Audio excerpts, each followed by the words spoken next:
So I put the hit out on you. And then he said he was gonna do it. But then he got scared. He loves you. You're like a brother to him. You're like a brother to me. All of the days we spent together. The spaghettis that we ate. Alfredo. We were Goombas. Now I come to find out that you're buying these cards that you're not supposed to be buying.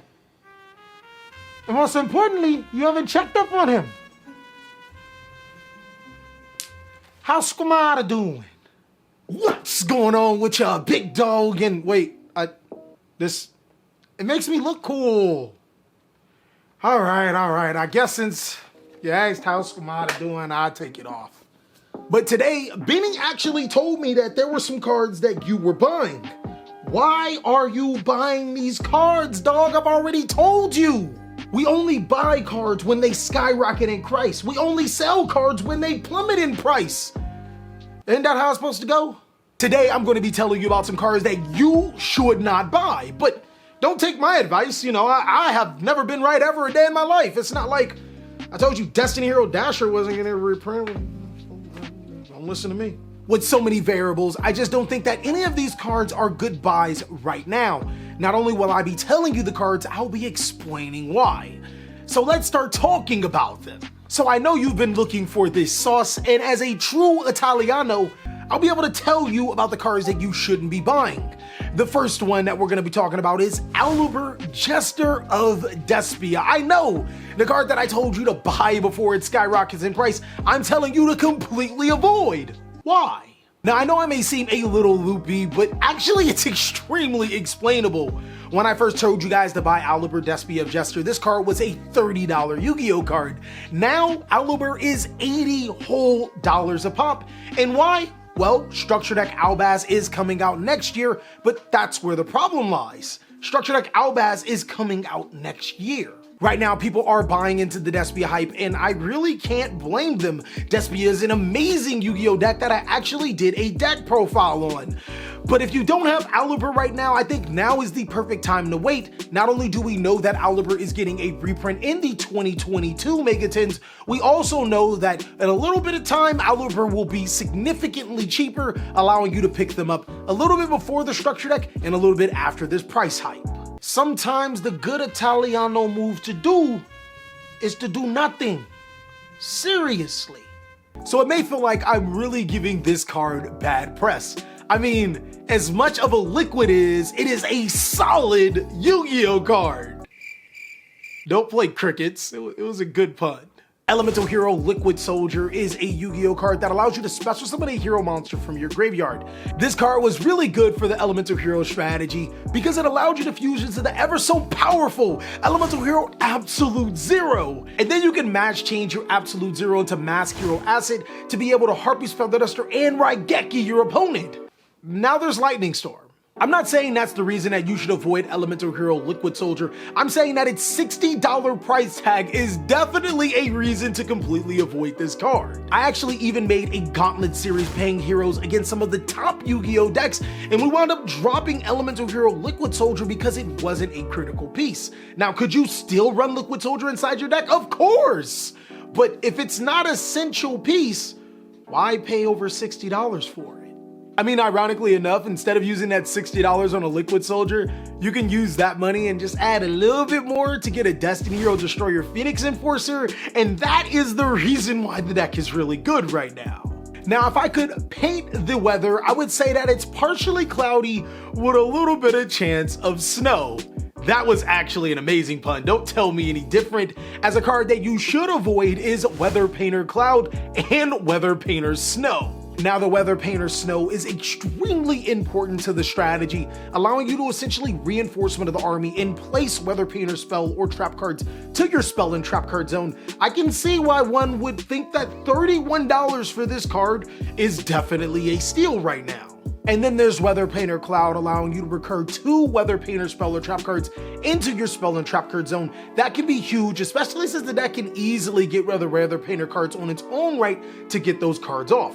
The problem with this is, are you really buying for foresight?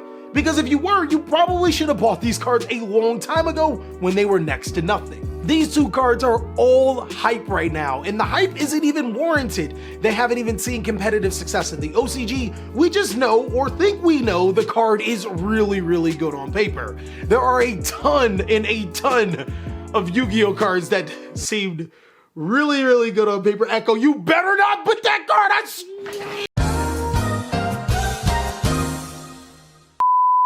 I need a restraining order on Echo. I swear if he talks about that card one more time. I am a person that has 100% learned from their mistakes, and this is definitely an, oh no, what are you doing, baby? Why? Because we have over 6 months until this set is released. We haven't even gotten the beginning sets for the next year. Hold on a little bit. Wait until we're in the middle of Battle of Chaos. I promise you this card will be cheaper than $31. Albion, the branded dragon, is another card that literally perplexed me. I'm seriously sitting here trying to figure out why Albion went up in price. I mean, there's the obvious new branded fusion coming out inside of next year, but branded fusion into this card doesn't seem too powerful when then you realize you can fusion summon Red Eyes Dark Dragoon with this card. As a double bonus, we are going to include the Light Hex-Sealed Fusion onto this list of cards you should not buy, mainly because this combo is really cool. Being able to have a 1-card Dragoon is awesome, until you realize we've been having a 1-card Dragoon since its inception, and Dragoon still isn't a good card. Now, before you throw your shoe at the screen right now, hold on, time out, let's calm down a little bit. Analytically, Dragoon has not been a good card. Just have Dark Ruler no more, Forehead, it won't be a problem. Can't afford Dark Ruler? Well, just Forbidden Droplets in Forehead, you won't have a problem. No, but in all seriousness, being able to 1-card Dragoon and still be able to summon monsters does seem extremely powerful, but the problem with this is not only will Albion, the branded dragon, be scheduled for a reprint in 2022, we also have quite the significant time between this card being so high and the actual structure deck coming out. I don't see Albion Dragon becoming a centerpiece card, a card that everyone will need for the particular strategy. I think it'll be a fairly popular and powerful card, but right now, $31, I'm gonna go ahead and take a risk, not buy it right now, and wait until February, you know, a reasonable time to get the card. I don't think that Albion is a bad buy, but I do think that you would be purchasing this card at its hype right now. It's still going up in price, and that would prompt you to buy it, but all you have to do is just wait a little longer for the market to stabilize, and then get it at a better price. The Light Hex-Sealed Fusion also seems like it's going to be one of those up-and-coming, very, very expensive commons, but you have to remember that its price is directly tied to Albion right now. While it is a card that I think is really good, it hasn't shined in the last 10, 15 years that it's been in a competitive Yu-Gi-Oh!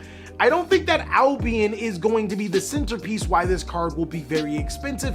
I think it'll have a time where it dips in price, and then we'll have even another time before it becomes a genuinely really expensive common, if not being reprinted by then.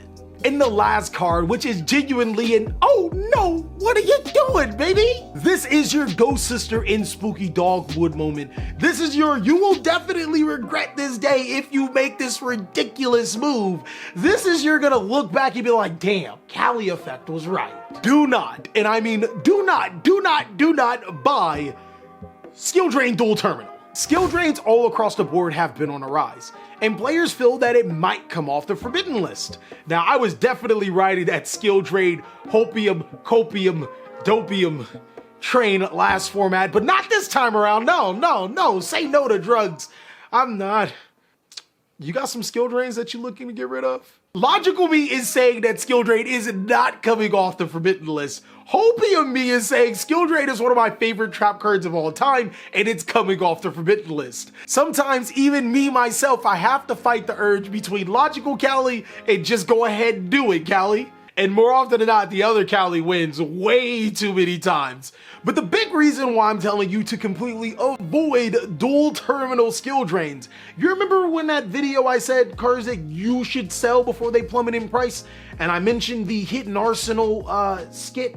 It also says, all cards in the original Hidden Arsenal series were either super or secret rares. But Hidden Arsenal Chapter 1, with some of these epic cards can be attained as ultra rare commons in the dual terminal technology, which has been unavailable on any cards for many years. Yeah, so dual terminal skill drain will be reprinted inside of the Hidden Arsenal dual terminal set coming out very soon. So obviously 100% a card you should not buy. And that is all that I have for cards that you should completely avoid. Avoid this card like how I avoid my sister's cooking. Avoid these cards like how Wesley Snipes avoided paying taxes. Avoid these cards like how you should avoid turning away your screen and not hitting on these videos, cause I'll catch you on the next one.